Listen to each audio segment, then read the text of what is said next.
If you've been following along, you already know my opinions on Italian food.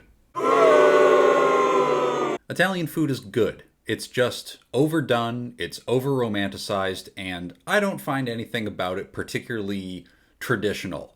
It's anti-Italian discrimination. There is nothing Italian or marital about Italian wedding soup.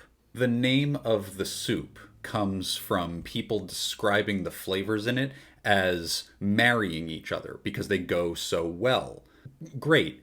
Don't half of marriages end in divorce? The only reason the flavors even go together in the first place is because the base of the soup is rooted in French tradition by using a mirepoix.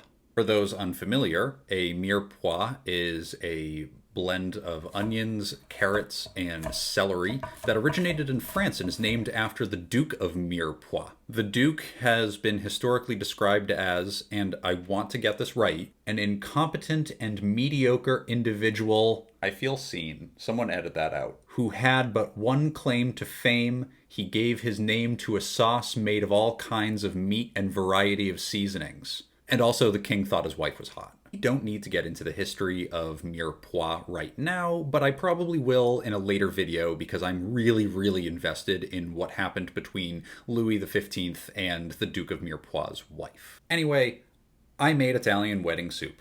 Come join me. I don't need to walk you through the first part of this recipe because I kinda already did.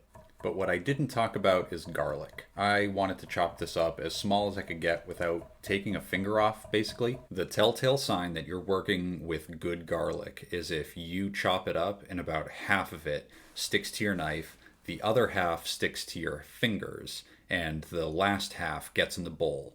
Wait. I used to be intimidated by meatballs until I realized that it's just some garlic, you lightly beat an egg, you chop up some parsley and throw it in there, grate some cheese in there, and then you just kind of like throw some breadcrumbs in on top. This is sounding more complicated the more I talk through it. Throw the pork in, give it some salt, and then you just, mash it up. Use your hands. At this point, I realized I probably should have been wearing 2 gloves.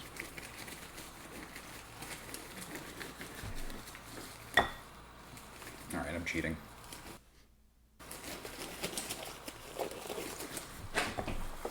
When you're making meatballs, you definitely want to make sure you know how many you're trying to make and how big they need to be, or you'll mess up, like I did. Whoopsie. To get this whole deal started, heat some oil on the stove in a cast iron pot. Make sure that it's big enough to actually fit all of your broth. You want to brown your meatballs and get them nice and crispy, but you don't want to cook them all the way through because you'll finish cooking them later. Once they're nice and brown, put them aside, put them in a bowl, and make sure that you leave all that glorious cooking juice in there, and then add your mirepoix, toss that around, get it nice and brown and toasted, and then eventually you're going to want to add some butter, because hell yeah, butter.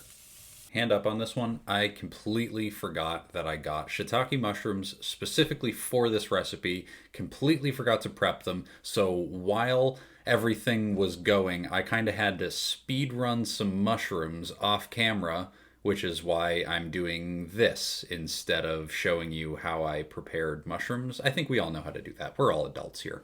Now that the mushrooms are prepped, I could throw them in there, soften them up, let them release some liquid, and at that point I'm adding some garlic, getting it nice and aromatic, freaking my cat out. Don't know if that's a universal thing. I'm throwing some herbs in there next. For the sake of this being Italian wedding soup, those are Italian herbs. At this point, I'm ready to make this a soup. I probably should have added chicken stock or vegetable stock or something a little bit more interesting than water, but oh well. I bring it up to a boil, reduce the heat down a little bit, and then I'm adding those meatballs in to let them finish cooking. I also want to add a little bit of pastina in there because, well, I grew up Italian and I don't know how to make soup without it. I'm going to let that simmer for about 6 minutes, and it's going to go low and slow, and everything's going to be done. At this point, I'm killing the heat, I'm adding spinach, and I'm letting it wilt down just a little bit.